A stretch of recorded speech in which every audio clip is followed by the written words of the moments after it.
guys, எல்லாரும் எப்படி இருக்கீங்க? hope எல்லாரும் நல்லா இருப்பீங்கன்னு நினைக்கிறேன். ரொம்ப நாள் ஆச்சுல வீடியோ போட்டு. நான் ஏன் வீடியோ போடல அப்படிங்கிறதுக்கான ரீசன் ஆல்ரெடி ஒரு ஷார்ட்ஸ்ல கொடுத்திருக்கேன். அதுக்கான ரீசன் தெரியணும்னு நினைச்சீங்கன்னா கண்டிப்பா அந்த ஷார்ட்ஸ்ல பாருங்க. Welcome back to my channel. என்ன இப்பதான் நீங்க ஃபர்ஸ்ட் டைம் பாக்குறீங்கன்னா நான் பூவி. எனக்கு ஒரே இடத்துல ஸ்டக் ஆகி என் வாழ்க்கையில அழகான விஷயங்களை பார்க்காம போக விருப்பம் இல்ல. நீங்களும் அப்படி இருக்கீங்களா? எதுக்கு வெயிட்டிங்? சப்ஸ்கிரைப் பண்ணி பக்கத்துல இருக்க பெல் ஐகான் கொடுத்து வச்சுக்கோங்க. அப்பதான் நான் போடுற வீடியோ உங்களுக்கு நோட்டிபிகேஷனா வரும். எப்போ நீங்க ஃப்ரீயா இருக்கீங்களோ அப்பெல்லாம் பார்க்கலாம். இல்லையா வேலை செஞ்சுட்டே கேட்கலாம். நாம நிறைய பேர் என்ன யோசிப்போம், ஹீலிங் அப்படின்னா ஒரு விஷயத்த சரி செய்யறதுன்னா ஒண்ணு டயட் மூலியமா, அதாவது சாப்பாடு மூலியமா சரி பண்ணலாம், இல்லைன்னா மெடிசன் மாத்திரை மூலியமா சரி பண்ணுவோம் அப்படின்னு யோசிச்சுட்டு இருப்போம். இந்த வீடியோ நான் ஷேர் பண்றது எல்லாமே என்னோட ஓன் எக்ஸ்பீரியன்ஸஸ் வச்சு தான் நான் ஷேர் பண்றேன். ஸோ நான் எப்படி என்னோட செல்ஃப் லவ் நான் டெவலப் பண்ணினேன், அதை நான் எப்படி தெரிஞ்சுக்கிட்டேன், அந்த செல்ஃப் லவ் என்னுடைய உடம்பையும் மனசையும் எப்படி சரி பண்ணுச்சு மாத்துச்சுங்கிறதா இந்த வீடியோல உங்ககிட்ட நான் ஷேர் பண்றேன். செல்ஃப் லவ்னால என்னன்னு தெரியல, அப்படி ஒரு ஐடியாவே என்ன அப்படின்னு எனக்கு தெரியாம இருந்த டைம்ல நான் என்ன அதிகமா குறை சொல்லியிருக்கேன், என்ன நான் கிரிட்டிசைஸ் பண்ணியிருக்கேன், என்னன்னா ஒழுங்கா க்ரூம் பண்ணிக்கிட்டது இல்ல, மத்த பொண்ணுங்களும் அழகா இருக்காங்க நம்ம அப்படி இல்ல அப்படின்னு சொல்லி என்ன நான் ஹேட் பண்ணியிருக்கேன், நிறையவே ஹேட் பண்ணியிருக்கேன். அந்த மாதிரி கண்ணாடியை பார்த்து பேசுறப்போ நீ நல்லாவே இல்ல, அசிங்கமா இருக்கிறேன்னு என்ன நானே சொல்லியிருக்கிறேன். அண்ட் நான் ஒரு விஷயம் செய்யறேன், இப்போ ஒரு நல்ல ட்ரெஸ் போடுறேன்னா நான் மத்தவங்க என்ன நல்லா இருக்குன்னு சொல்லணும் அப்படின்னு நான் எதிர்பார்த்திருக்கேன். இந்த மாதிரி நிறைய பேர் இருக்கீங்க. யாரெல்லாம் அப்படி இருக்கீங்களோ கண்டிப்பா கமெண்ட் செக்ஷன்ல சொல்லுங்க. அண்ட் நான் ஒரு விஷயம் செய்யறேன் அப்படின்னா அந்த விஷயத்த மத்தவங்க வேலிடேட் பண்ணணும்னு சொல்லி நான் எதிர்பார்த்திருக்கேன். சோ எனக்கு கான்பிடன்ஸ் எல்லாம் சுத்தமா முடியல, லோ செல்ஃப் கான்பிடன்ஸ் தான் எனக்கு இருந்துச்சு. நான் பேச பயந்துருக்கிறேன். சோ இது எல்லாமே சேர்ந்து எனக்கு ஒரு டிப்ரெஷன் ஸ்டேஜ்ல தான் நான் இருந்தேன். சோ இப்படியே என் வாழ்க்கை போயிட்டு இருந்தது. அந்த டைம்ல தான் கொரோனா லாக்டவுன் வந்துச்சு இல்லையா, அப்போதான் நான் முடிவு பண்ணேன், சடனா ஒரு தாட், நம்ம இப்படியே இருக்கிறோம், இப்படியே இருக்கக்கூடாது, நம்ம சரி பண்ணணும்னு யோசிச்சேன். அப்ப எனக்கு ரியலைசேஷன் வந்தது, நம்ம ஹெல்த் ரொம்ப மோசமா இருக்குது. எனக்கு செஸ்ட் பெயின் இருந்திருக்குது, எனக்கு பிசிஓடி ப்ராப்ளம் இருந்திருக்குது, எனக்கு அல்சர் இருந்துச்சு. சோ இந்த மாதிரி நிறைய ஹெல்த் இஷ்யூஸ் எனக்கு இருந்தது. எனக்கு செஸ்ட் பெயினுக்கு போய் நான் ஹாஸ்பிட்டல் காமிச்சாலும் ஸ்கேன் எக்ஸ்ரே எது எடுத்தாலும் எல்லாம் நார்மல், இசிஜி எடுத்தாலும் எல்லாமே நார்மலா தான் இருந்துச்சு. பட் எனக்கு அடிக்கடி செஸ்ட் பெயின் வந்துட்டு இருந்தது. ஏன்னு எனக்கு அப்போ ரீசனே தெரியாம தான் இருந்தேன். அதுக்கப்புறம் நான் சடனா முடிவு பண்ண, நம்ம ஹெல்த்தை திஸ் இஸ் பெர்ஃபெக்ட் டைம், இந்த டைம்ல நம்ம சரி பண்ணிடணும். இப்போ நான் என்னோட உடம்ப நான் சரி பண்ணலன்னா கண்டிப்பா நான் என்னுடைய ஹெல்த் கண்டிஷன்ஸை என்னுடைய அடுத்த ஜெனரேஷனுக்கு நான் டிரான்ஸ்ஃபர் பண்ணிடணுங்கிற பயம் எனக்கு இருந்துச்சு. அந்த கொரோனா லாக்டவுன் டைம்ல தான் நான் என்ன சரி பண்ணணும்னு முடிவு பண்ணிட்டேன். அப்போதான் நான் செல்ஃப் லவ் பத்தி எல்லாம் தெரிஞ்சுக்க ஆரம்பிச்சேன். யூடியூப்ல சர்ச் பண்ண செல்ஃப் லவ்னா என்ன, அது எப்படி நம்ம கொடுக்கணும், இதை பத்தின விஷயங்கள் எல்லாத்தையுமே நான் தெரிஞ்சுக்க ஆரம்பிச்சேன். எனக்கு நான் இருக்கிற மென்டல் ஹெல்த் ரொம்ப ரொம்ப மோசமா இருந்துச்சு. அந்த டைம் நான் ரொம்ப ஸ்ட்ரெஸ்டா இருந்தேன். ஸோ இதுக்கான ரீசன்லாம் என்ன நான் தெரிஞ்சுக்க ஆரம்பிச்சேன். அண்ட் என்னோட நெகட்டிவிட்டி, நான் இருந்த நெகட்டிவான சுச்சுவேஷன்ஸ், என்னுடைய டயட் எல்லாமே சேர்ந்து என்னுடைய பிசிஓடி ப்ராப்ளம் இன்னும் அதிகப்படுத்த தான் செஞ்சது. ஸோ அப்போதான் நான் ஜேர்னலிங் ஸ்டார்ட் பண்ணேன். January 4, 2021 ஒரு 4 பக்கத்துக்கு நான் அந்த டைம்ல எனக்கு என்னெல்லாம் தோணுச்சோ அது எல்லாத்தையும் எழுதினேன். அது எழுதுனது அப்படி ஒரு ரிலாக்ஸேஷன் நான் ஃபீல் பண்ணினேன். அதுக்கப்புறம் நான் டெய்லி எழுத ஆரம்பிச்சேன். அதுக்கப்புறம் பாசிட்டிவான வேர்ட்ஸ் என்கிட்ட நான் பேச ஆரம்பிச்சேன், மெடிடேஷன் பண்ண ஆரம்பிச்சேன், யோகா பண்ணேன். அண்ட் நான் கண்ணாடியை பார்த்து ஸ்மைல் பண்ண ஆரம்பிச்சேன். ஈவன் என்னுடைய ஸ்மைல் ஃபேக்கா இருந்தாலும் என்ன பார்த்து நான் சிரிப்பேன். என்னுடைய கண்ணை நான் பார்ப்பேன், என்னுடைய மூக்கை நான் பார்ப்பேன், என்னோட உதக்க நான் பார்ப்பேன்.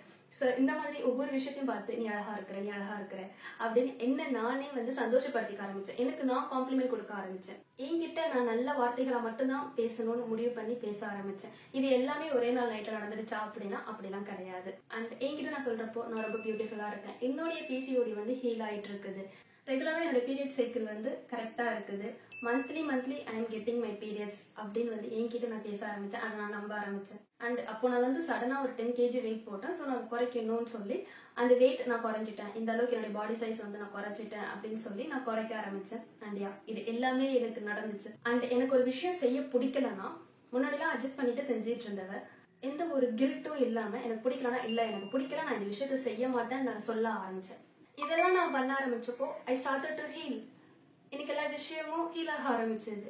நான் ஏன் கோவப்படுறேங்கிறதுக்கான ரூட் காஸ் நான் தெரிஞ்சுக்க ஆரம்பிச்சேன். யார் என்ன கோவப்படுத்துறா, எந்த விஷயங்கள் என்ன காயப்படுத்தி இருக்கு, யாரால இந்த விஷயங்கள் எல்லாம் எனக்கு காயமா ஏற்பட்டிருக்குது, நான் ஏன் ரொம்ப தனிமையா ஃபீல் பண்றேன், யார அண்ட் எந்த விஷயத்த நான் அலோவ் பண்ணிருக்கிறேன் என் லைஃப்ல என்ன அஃபெக்ட் பண்றதுக்கு அப்படிங்கிற விஷயம் எல்லாத்தையும் நான் A to Z நான் தெரிஞ்சுக்கிட்டேன். அண்ட் இதெல்லாம் நான் தெரிஞ்சுக்க ஆரம்பிக்கிறப்போ ரொம்ப சைலண்ட் ஆக ஆரம்பிச்சேன். தனியா என்னுடைய ரூம்ல நான் மட்டும் இருப்பேன், என் கூட நான் பேசுவேன், எல்லா விஷயத்தையும் நான் தெரிஞ்சுக்க ஆரம்பிச்சேன். ஓகே இதெல்லாம் எனக்கு அஃபெக்ட் பண்ணிருக்கு, எந்த ஒரு ஜட்மெண்ட்டும் இல்லாம நான் யாரை அலோவ் பண்ணிருக்கேன் என் லைஃப்ல. ஓகே உன் லைஃப்ல நீ அலோவ் பண்ணிட்டேன், அதனால அவங்க எந்த ஒரு காயத்தோட கொடுத்துட்டு போயிருக்காங்க, இதுல நீ என்ன லெசன் கத்துக்கிட்ட அப்படிங்கறதையும் நான் எனக்கிட்ட தெரிஞ்சுக்க ஆரம்பிச்சேன். அண்ட் தனியா இருக்கிறதுனால நம்மளுடைய திங்கிங் ரொம்ப பெட்டராக ஆரம்பிச்சது. ஸோ அப்படிதான் என்னுடைய திங்கிங் எனக்கு பெட்டராக ஆரம்பிச்சது. புது விஷயங்கள் எல்லாம் நான் கத்துக்க ஆரம்பிச்சேன். ஒரு நல்ல ரொட்டீன் நான் ஃபாலோ பண்ண ஆரம்பிச்சேன். மார்னிங் எழுந்ததுல இருந்து நைட்டு தூங்குற வரையும் ஒரு நல்ல ரொட்டீன் வந்து நான் ஃபாலோ பண்ணினேன். அண்ட் என்னுடைய ஸ்ட்ரெஸ் நான் பெட்டரா மேனேஜ் பண்ண ஆரம்பிச்சேன். அண்ட் இந்த ஹீலிங் ப்ராசஸ் டைம்ல செல்ஃப் லவ் ரொம்ப முக்கியம்னு தெரிஞ்ச மாதிரி இந்த ஹீலிங் ப்ராசஸ் ரொம்ப கஷ்டம்னு நான் தெரிஞ்சுக்க ஆரம்பிச்சேன். யாராலையும் நம்மள 100% புரிஞ்சுக்க முடியாது. நாம ஒரு விஷயம் சொல்றோம்னா அது எந்த உணர்வை நாம சொல்றோம் அப்படிங்கறத நமக்கு மட்டும்தான் தெரியும். அந்த ஒரு நம்ம சொல்ற மாதிரி ஒருத்தவங்க ஒரு எம்பத்தியோட அவங்க புரிஞ்சுக்கிறாங்க அப்படின்னா அது எல்லாராலையும் புரிஞ்சுக்க முடியாது. அது ரொம்ப ரேர். ஒரு 2 பேர் 3 பேர் அப்படி விரவிட்டு எண்ணிடலாம். அப்படிப்பட்ட நபர்கள் மட்டும்தான் உங்களுடைய ஃபீலிங்ஸை புரிஞ்சுப்பாங்க. அப்படிதான் நான் அந்த விஷயத்த தெரிஞ்சு ஓகே நம்மளுடைய ஃபீலிங்ஸை எல்லாரும் புரிஞ்சுக்க மாட்டாங்க. மத்தவங்க அவங்களுடைய விஷயங்களை சொல்லுவாங்க. நம்மளுடைய கஷ்டத்தை சொன்னாலும் அது அவங்களுக்கு ஒரு கதையா தான் இருக்குமே தவிர அதை புரிஞ்சுக்கிட்டு அதை சால்வ் பண்ண நம்ம நினைக்கிற மாதிரி மத்தவங்க நினைப்பாங்கலாம் கிடையாதுன்னு நான் தெரிஞ்சுக்கிட்டேன். ஸோ எல்லாருக்கிட்டையும் நான் என்னோட பிரச்சனையை சொல்ல மாட்டேன். அண்ட் எனக்கு இந்த ஹீலிங் ப்ராசஸ் வந்து ரொம்ப பிடிக்க ஆரம்பிச்சிருச்சு. தனியா இருக்கிறப்போ ஏதோ என்னால ஃப்ரீயா மூச்சு விடுற மாதிரி இருக்கும். ஸோ என்ன நான் எப்ப லவ் பண்ண ஆரம்பிச்சேனோ எனக்கு நான் இப்ப முன்னுரிமை கொடுக்க ஆரம்பிச்சேன். ஒரு ஹீலிங்கை வந்து நான் ஒரு ஜேர்னியா பார்க்க ஆரம்பிச்சேன். அதாவது ஒரு பயணமா பார்க்க ஆரம்பிச்சேன். அது ஒரு பனிஷ்மெண்டா பார்க்காம. ஏன்னா எல்லாராலையும் அவங்களுக்கு ஏற்பட்ட காயத்தை சரி பண்ண முடியாது.